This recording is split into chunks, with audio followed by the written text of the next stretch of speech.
오늘 본문 시편의 기자는 의롭다함을 받은 크리스찬들이 종려나무같이 그리고 레바논의 백향목같이 성장할 것이다, 이렇게 이 약속의 말씀을 전하고 있습니다.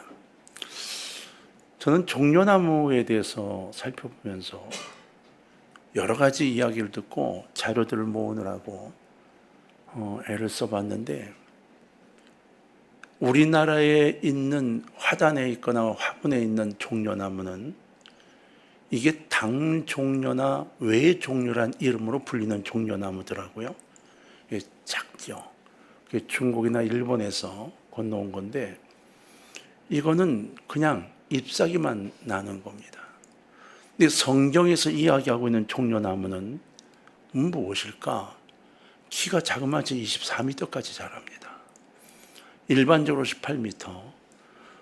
옛날 예수님 때는 더 자랐지만 이것이 조금씩 줄어들면서 이제 그 정도로 자라게 되고, 지금은 훨씬 더 작게 개량을 해서 작게 키워냅니다. 이 종려나무에 대해서 2008년 사이언스에 실린 논문 한 편이 성경의 종려나무가 지금의 대추야자다라고 발표를 한 적이 있습니다. 그 이유는 다른 게 아니었어요. 고대 유적지 마사다에서 발굴한 이 대략 2000년 전에 대추야자의 씨가 나왔는데, 2000년이 지난 씨를 발화해 보니까 그 중에 하나가 발화가 된 겁니다. 그래서 싹이 터서 자라기 시작을 했어요. 그래서 그것을 검사해서 조사해 보니까 대추야자더라 맞다는 겁니다. 그것이 종려나무라고 부르고 있는 이스라엘에 있는 나무다, 이렇게 발표를 했어요. 그로부터 20년이 지난 2020년 그 후속 논문이 사이언스 어드밴스라고 하는 곳에 발표가 됐는데, 그 이후에 계속 연구를 계속하면서 6개의 씨앗이 발화가 돼서 그 씨앗 하나하나에다가 이름을 붙였어요. 아담, 요나, 이렇게 성경 인물 이름을 붙여 길러냈는데, DNA 검사까지 다 마쳤는데 대추야자와 같은 종이다, 이게 밝혀졌고, 옛날에 있던 예수님 시대의 나무는 훨씬 크고 열매도 훨씬 컸다라고 발표를 했습니다. 그리고 약 2400여 년 전의 것이었다라는 것도 추정해냈어요. 약 지금 옛날보다 30% 정도 나무의 크기나 열매 크기가 줄었다고 하는데, 그 이유는 관상용으로 쓰여지면서 조금씩 오랜 세월 동안 줄은 것이다, 이렇게 발표를 했다고 합니다. 퇴화됐다는 거죠. 예수님 시대에는 이 대추야자가 특산품으로 수출되는 품목에 속해 있었어요. 십자가는 전쟁을 지나면서 이 재배지가 파괴되면서 많이 축소됐다가 근래에 와서 다시 이제 키워내기 시작했는데, 한참 때는 18m, 24m까지 솟아오르게 되고, 가지가 4m에서 8m까지 쭉쭉 뻗어 오르는 것, 이것이 이제 대추야자, 소위 성경에서 말하는 종려나무입니다. 이 종려나무 나뭇잎은 뜯어서 지붕을 한다든지 울타리를 만드는 데 사용을 했고요. 아주 단단합니다. 그리고 열매는 아주 에너지가 풍부한 아주 훌륭한 음식이 돼서 사막길을 떠나는 사람들이 대추야자를 말려 이것만 가지고도 사막을 넘어갈 수 있을 만큼 강력한 영양분을 소유하고 있다고 합니다. 열매는 약용으로도 쓰이고요. 수액은 각성제나 몸에 좋은 영양제로 따로 사용이 됐다고 합니다. 그러니까 이 종려나무는 바로 이스라엘의 축복의 상징이 되었던 거죠. 시편의 기자는 성도들이 종려나무와 같이 번성할 것이다, 이렇게 이야기를 했습니다. 이 92편은 안식일에 부르는 노래로 되어 있는데, 그 노래를 부르며 이스라엘 백성들이 정말로 종려나무 같이 번성하고, 그리고 하나님의 축복을 받기를 간절히 소망했던 것으로 보입니다. 하나님의 왕국에 심어진 것처럼 풍성의 열매를 맺고 진액이 마르지 않도록 청청하고 기력이 왕성하고 번영하는 이 종려나무, 이러한 종려나무 같은 삶이 성도들에게 주어지는 바로 그것, 이것이 하나님의 약속이다, 이렇게 기자는 이야기를 한 겁니다. 오늘 종려나무에 대해서 살펴보면서 왜 종려나무가 이렇게 번성하는지, 그리고 왜 종려나무에게 축복을 해주셨는지 그 몇 가지 이유를 살펴보려고 합니다. 첫 번째, 종려나무는 뿌리를 굉장히 깊이 내리는 나무입니다. 과일 나무 중에 가장 뿌리가 깊은 나무로 알려져 있습니다. 뿌리 깊이가 얼마냐에 대해서는 자세히 나와 있잖아, 조사를 못했는데 가장 깊은 뿌리를 갖고 있다고 그래요. 종려나무는 다른 나무에 비해 뿌리가 깊이 내려가고 또 그 깊이 내려간 뿌리가 옆으로도 많이 번져서 종려나무는 100년 동안 열매를 맺는답니다. 그리고 200년을 산답니다. 그러니까 200년을 살아가면서 100년 동안 열매를 맺고 나머지 100년 동안 꽃을 피고 그늘을 만들어주고 그리고는 고사한다는 거예요. 종려나무는 뿌리가 깊기 때문에 절대로 흔들리지 않습니다. 태풍이 불어도 흔들리지 않습니다. 꺾이지도 않습니다. 왜? 줄기가 아주 질겨 꺾어지지도 않습니다. 시냇가에 뿌리를 깊이 내린 특히나 이 종려나무는 늘 푸를 뿐만 아니라 진액이 풍부하고 과실이 때를 따라 열매를 맺는 번성한 나무가 되는 거죠. 나무는 뿌리가 중요합니다. 뿌리를 어떻게 내리느냐에 따라 그 나무가 번성할 수도 있고 메말라 없어질 수도 있다는 거예요. 그래서 예수님이 비유로 말씀하시기를 마태복음 13장 4절로 8절에 보면 교독하겠습니다. 뿌릴새 더러는 길가에 떨어짐에 새들이 와서 먹어버렸고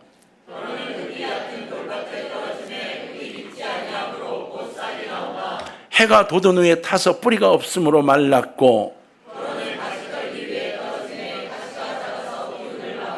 더러는 좋은 땅에 떨어짐에 어떤 것은 100배, 어떤 것은 60배, 어떤 것은 30배 결실을 하였느니라 라고 말씀하셨습니다.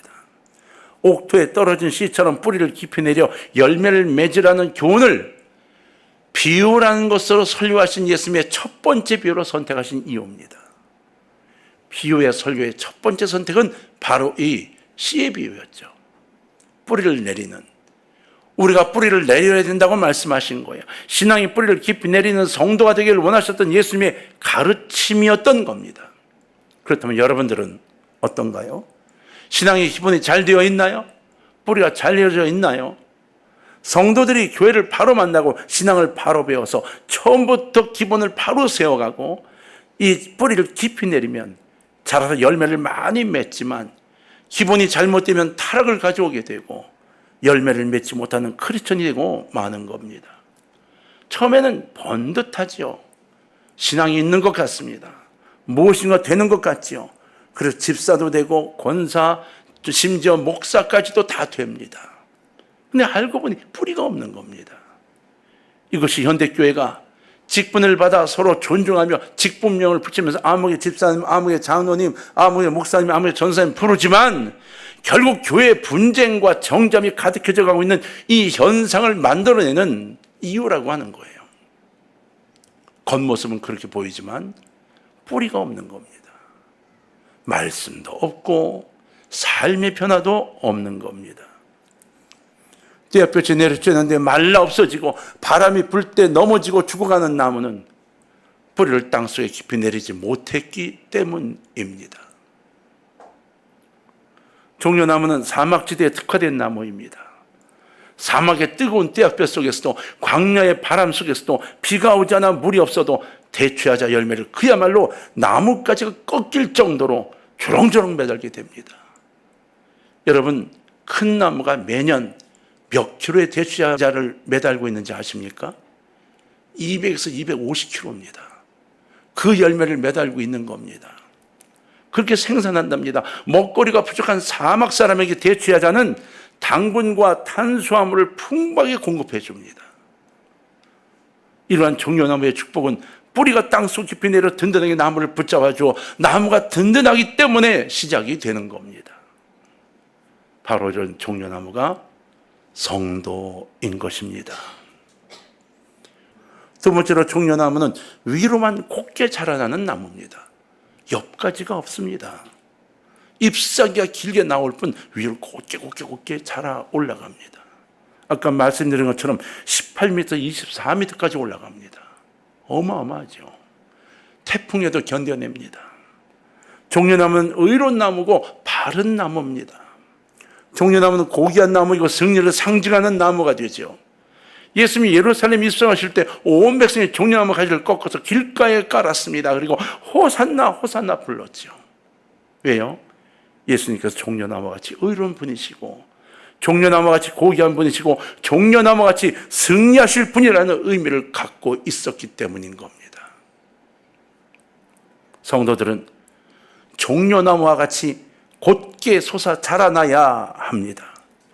의로운 성도, 하나님만 바라보는 믿음을 가진 성도로 살아가야만 한다는 것입니다. 버드나무 밑으로 축축 늘어집니다. 이쁘고 아름답긴 해도 종려나무 가지처럼 위로 올라가지 않습니다. 종려나무는 승리를 상징하는 겁니다. 버드나무는 수없이 많은 표현 속에 배반을 상징하지요. 흔들리는 모습을 가지고 다 비유를 좋지 않은 데 표현하죠. 종려나무는 절대로 변치 않습니다. 배반하지 않습니다. 하나님밖에 모릅니다. 핀란드에 노키아라는 사람이 있었던 거 아시죠? 노키아 아시죠? 노키아 이야기를 잠깐 할까요? 이 사람은 원래 휴지 만드는 공장을 하던 사람이죠. 그러다가 1990년대에 들어서면서 야, 이 휴대폰 요게 굉장할 것 같아. 그래가지고 휴대폰 공장을 차리기 시작합니다. 여러분, 가장 유명한 커다란 휴대폰 회사를 결국은 세우게 되죠. 수억만 개의 핸드폰을 판매합니다.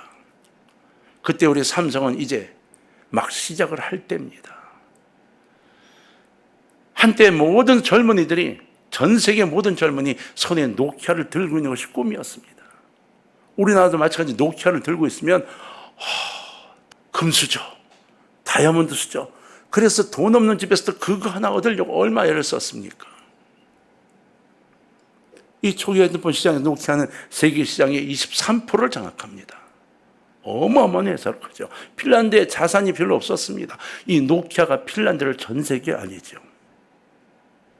그런데 그 세계 시장을 그렇게 확보할 수 있었던 이유에 대해서 노키아가 강의를 하며 6가지를 이야기했어요. 첫째, 자기 고객의 요구에 민감해야 한다. 두 번째, 나 혼자서 다 할 수 있다는 생각을 버려라. 세 번째, 자신 있는 사업에 집중해라. 이것저것 자꾸 하지 말고 집중해서 해라. 네 번째, 조직은 크지 않고 작아야 된다. 그리고 힘이 강해야 한다. 다섯 번째, 남다른 강점을 가지도록 애써라. 남이 따라오지 못하는 강점, 디자인이든 뭐든 강점이 있어야 한다. 마지막 6번째, 핀란드에서만 놀지 말고 세계를 바라봐라. 이 6가지를 가지고 회사를 이끌었다고 고백했어요. 이걸 노키아의 6가지 노하우라고 이야기하죠. 근데 이거는 행동규범입니다. 회사를 이끌어가는 행동규범, 이것이 전 세계적인 회사를 만들어낸 거죠. 그러나 미안하지만 그것만 갖고는 안 됩니다. 지금 노키아는 어디에 있는지 찾아보기도 힘이 듭니다. 다 무너졌습니다. 이 6가지 가지고 된다고요? 아닙니다. 이 행동규범만 갖고는 안 된다는 겁니다. 그 행동규범으로 해낼 수 있는 사람, 그에 맞는 성품이나 인격이나 사람 됨됨에 갖춰져서 그것을 이끌어가고 묶을 수 있는 것이 함께 존재해야 된다는 거죠. 노키아는 그거를 놓친 겁니다. 우리 하나님의 축복을 받는 하나님의 성도, 그 성공을 누리는 사람은 하나님을 바라보고 하늘을 향해 솟구쳐 올라가야 하는 겁니다. 여러분, 우리의 자녀들이나 우리의 성품이 바르게 자라야만 됩니다. 삐뚤어지고 어그러진 사람은 밤낮 삐뚤어지기만 생각합니다. 삐뚤어진 신앙의 사람은 교회가 받을 수밖에 없는 종려나무 같은 축복을 절대로 받지 못합니다. 남들은 받지만 나는 받지 못합니다. 십자가의 군병은 고상하게 높이 번영해 나가고 적극적이고 긍정적이고 바르게 되어야 하는데 그걸 놓치고 만다는 겁니다. 여러분, 제발 하나님을 따라가며 하나님의 은혜 가운데 번영하는 사람이 되시길 주의 이름으로 축원합니다. 그래서 자녀들과 후배들이 바르게 자라도록 본이 되어 주시기를 바랍니다. 우리의 자녀와 우리 후배들이 아무의 집사님은 정말 본이 돼, 아무의 집사님 닮고 싶어, 아무의 장로님 닮고 싶어, 이런 사람이 되어야지. 정말 저 사람처럼 될까 봐 겁난다, 이런 사람 되면 되겠습니까? 나도 모르서 나한테 상처받는 내 자식들을 만들어내야 되겠습니까? 여러분, 나를 돌아보시고 내가 먼저 바뀌어야 하는 것입니다. 뿌리를 깊이 내릴 뿐만 아니라 높이 바르게 자라서 칭찬받는 종려나무가 되시기를 주의 이름으로 축원합니다. 세 번째, 종려나무는 늘 풀의 자신을 지키고 갖고 나가는 나무입니다. 종려나무는 상록수입니다. 1년 내내 푸른 생명력을 지킵니다. 사시사철 청정한 바른 나무죠. 사막을 지나가던 행인들이 종려나무 밑 그늘에서 쉼을 얻습니다. 그런데 신기하게도 이 종려나무는 한 그루 사막에 떡 있지 않습니다. 몰려 있습니다. 왜 그럴까요? 뿌리를 깊이 내리며 그 근처가 물이 모일 수 있도록 해서 오아시스를 만들어 냅니다. 학자들은 오아시스가 있어 종려나무 숲이 생긴 건지 종려나무가 있어 오아시스가 생겼는지 구분을 못하지만 어쨌든 거의 종려나무 숲이 있는 곳은 오아시스가 있다는 겁니다. 시원한 생수를 마실 수가 있죠. 그 종려나무를 발견한 이 사막의 나그네들은 쉼과 새로운 힘을 함께 얻고 갈 길을 가게 됩니다. 사랑하는 성도 여러분, 종려나무는 변함이 없는 신앙과 같습니다. 어디에 어떤 환경이 있든 그 나무는 자기 역할을 다 해냅니다. 우리는 종려나무와 같이 우리의 신앙생활을 한결같이 해야 합니다. 20년 뒤에나 40년 뒤에도, 그리고 마지막 주에서 부르심을 받은 때에도 한결같이 그 믿음을 가지고 있어야 한다는 것입니다. 그래야 열매를 맺습니다. 사정에 따라 변하는 신앙이 아니라 주님만 바라보고 굳건히 나가는 신앙, 그걸 지켜나가야 하는 거죠. 변함이 많고 시들어지는 사람은 열매를 맺기가 어렵습니다. 시편 34편 1절은 이렇게 고백하고 있습니다. 내가 여호와를 항상 송축하며 내 입술로 항상 주를 찬양하리이다. 이것이 우리의 마음이 되어야 되고 이것이 중심이 되어야 합니다. 항상 찬양하고 항상 감사할 마음이 있어야 하는 거예요. 번영하는 크리스찬은 겨울이나 여름이나 사막에 바람이 불어와도 한결같습니다. 상록수같이 늘 청초한 나무여야만 한다는 것입니다. 현대사회는 굉장히 조급한 사회가 됐습니다. 성도들도 교회에 등록을 하게 되면 무언가 자신들이 구하는 바를 바로 응답받으려고 합니다. 등록하고 한 달만 되면 응답이 내게 있어 뭐가 좀 해결이 될 줄로 생각합니다. 순식간에 성공하려고 합니다. 파랗게 자라지도 않고 뿌리도 내리지 못한 채 빨리 무엇인가를 얻기만 하려는 사람, 여러분 번성하는 종려나무가 되지 못합니다. 받았다 합시다. 열매를 맺었다 합시다. 200kg에 되는 열매를 맺고 있는 이 나무, 이 무게 때문에 뿌리가 내리지 않아서 넘어지고 맙니다. 넘어지면 시들게 되어 있습니다. 양분이 모자라 시들어버리고 만다는 겁니다. 한결같은 신앙을 가지시기를 제발 주의 이름으로 부탁을 드립니다. 내 신앙이 커가는 만큼 하나님이 주시는 것이 가장 큰 복입니다. 신앙이 없는데 너무 많은 걸 받아놓으면 내 스스로 감당할 수가 없어서 무너지고 맙니다. 하나님, 저 이제 하나님 믿기 시작했습니다. 2억이 필요합니다. 3억이 필요합니다. 그거 주고 나면 그것 때문에 망하고 하나님을 떠난 일이 비일비재합니다. 아니요. 먼저 믿음을 키우시기를 주의 이름으로 부탁합니다. 나뭇가지 뿔 길게 들여서 많은 사람들이 은혜를 힘입고 그 그늘 밑에서 쉴 수 있도록 자신을 키워 나가십시오. 내 안에 같이 있는 이들이 평안을 누리고 나를 만나는 이들이 기쁨을 누리고 내 안에 있는 자식들이 기쁨을 누리도록 그러한 부모, 그러한 성도가 되시기를 바랍니다. 슈바이처 박사는 이렇게 말했죠. 나는 당신의 미래에 대해서 잘 알지 못합니다. 알 수도 없습니다. 그러나 봉사하는 것을 아는 사람은 행복한 사람인 것, 이것은 내가 압니다. 그는 번영하는 사람이 될 것입니다. 매일매일을 어떻게 될 것인지를 고민할 필요가 없는 삶을 사는 사람입니다. 왜냐하면 남을 위해서 베풀 줄 알고 살아가고 싶는 것, 무엇인가 도와줄 줄 아는 사람은 하루하루가 기쁘고 감사하기 때문입니다. 도와줄 줄 아는 사람의 운명은 늘 행복하고 번성해 나갑니다. 맞습니다. 그러한 삶을 살아본 사람만이 이해할 수 있는 이야기입니다. 한결같은 상록소 같은 번영, 이것이 여러분께 있기를 주의 이름으로 부탁합니다. 종려나무는 맛있는 열매를 맺는데 그 열매는 약용으로도 사용이 됩니다. 이스라엘 과일 중 가장 맛있고 유명한 과일이 종려나무 열매인데 아랍 사람들은 이 종려나무 열매 때문에 살아간다 이렇게 말할 정도로 이 석유가 나기 전 종려나무 때문에 먹고 살았습니다. 그만큼 이 종려나무 열매는 유익하게 되죠. 우리 현대 이 열매를 대추야작으로 부르는데 족과 꿀이는 이 꿀이 바로 대추 열매에서 흐르는 당분을 의미한다고 합니다. 종려나무의 줄기는 아주 든든한 밧줄이 된다고 합니다. 그러니까 종려나무의 열매는 식량이 되고 잎과 가지는 담장과 지붕이 됩니다. 수액으로는 영양액도 되고 그리고 이 줄기가 든든한 밧줄이 됩니다. 종려나무는 가장 유용한 나무인 거죠. 우리 성도들은 종려나무처럼 쓸모있는 나무가 되어야 합니다. 하나님이 무엇을 하시고 싶어 할 때 사용하고 싶은 사람이 되어야 하는 거죠.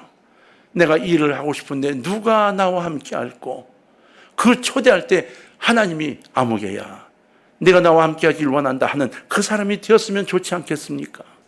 이리 빠져나가고 저리 빠져나가면서 하나님의 복을 받기 원한다고요? 뿌리가 없는데요. 종려나무처럼 자라지를 못했는데요. 근데 그 나무가 어디 쓰인다는 겁니까? 무슨 복을 받는다는 겁니까? 그냥 살아가고 있는 겁니다. 정말 복을 받기 원하시면 종려나무 같은 신앙이 세워지도록 여러분 스스로 주님을 만나시기를 주의 이름으로 부탁합니다. 요한복음 15장 7절로 8절에서 너희가 내 안에 거하고 내 말이 너희 안에 거하면 무엇이든지 원하는 대로 구하라 그리하면 이루리라.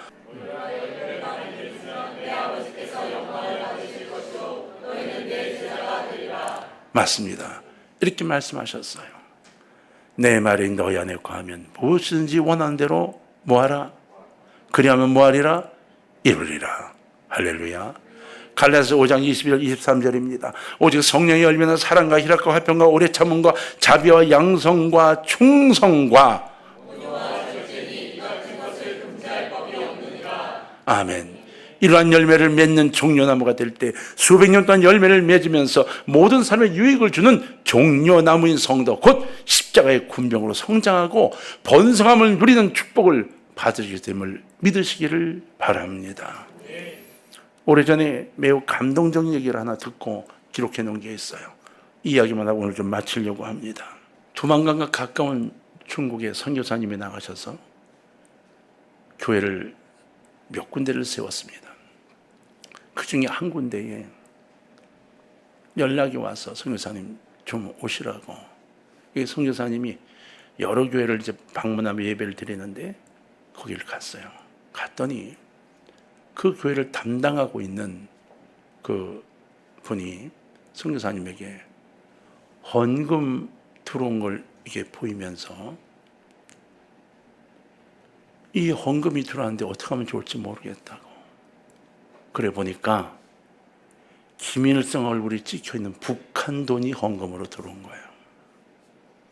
아니 이게 어떻게 된 거냐 그랬더니 실은 며칠 전 밤에 북한에서 한 분이 넘어와서 기도하고 헌금대가 어디 있냐 물어보고 그거라고 갔다고 다시 북한으로 넘어갔다는 거예요. 그래서 헌금을 정리하려고 꺼내가지고 보니까 아이고 북한 돈이 800원이나 된다고 이렇게 얘기를 하더라는 겁니다. 그 당시 800원이면요 북한 사람 340명이 일주일 동안 먹을 수 있는 금액이었어요. 큰 돈이었습니다. 근데 이 800원을 10의 1조라고 봉투에 넣어서 드린 겁니다. 여러분 그 성도는 이 10의 1조를 주님께 드리려고 목숨을 걸고 두만강을 건너온 겁니다. 그리고 헌금을 흥성스럽게 드리고 예배 시간도 아닌데 헌금함에 드리고 목숨 걸고 다시 북한으로 넘어갔다는 겁니다. 성교사님 가슴이 철러덩 내려앉았습니다. 가슴에 감동이 물결쳤죠. 그럼 얼마 지나고 나니까 더 걱정이 됐습니다. 이 북한 돈을 어떻게 하면 좋을까? 성교사님이 한국으로 갖고 들어오셨습니다. 교회 통일부에다가 보고를 했습니다. 실은 중국에 이 800원이 들어왔는데 어떻게 하면 좋을까? 통일부에서 한참 논의를 거친 후 답이 왔는데, 혹시 통일이 되면 쓸 수 있을지 모르니까 교회 박물관에 진열해 놓으시죠. 그래서 교회 그 박물관에 800원이 지금도 아마 있을 겁니다. 거기에 뭐라고 적혀있는지 아십니까? 목숨을 건 10의 1조 이렇게 되어 있습니다. 저는 여러분 그 이야기를 들으면서 굉장히 오래전에 들었습니다. 야, 우리는 허당이다. 우리는 가짜 믿음으로 사는 거네. 이런 생각을 했습니다. 굶고 사는 그들이 그 많은 돈을 꼬깃꼬깃 갖고 있다가 목숨 걸고 와 11줄 드리고 목숨 걸고 돌아갔다는 겁니다. 여러분 미친놈이라는 생각이 들지 않습니까? 아닙니다. 종려나무처럼 바르고 성실해야 합니다. 그래야 번성하게 됩니다. 하나님의 나라가 확정하게 됩니다. 무섭고 헐벗고 굶주린 가운데서도 예수를 믿으면서 종려나무처럼 열매를 맺으려고 애쓴 이 북한의 그 헌금드린 그분처럼 우리 모두가 십자가의 군병이 되기를 부탁을 드립니다. 동강의 가족 여러분, 여러분 모두가 신앙의 뿌리를 깊이 내려서 항상 풍성하게 번성하는 크리스천이 되시길 주의 이름으로 축원합니다.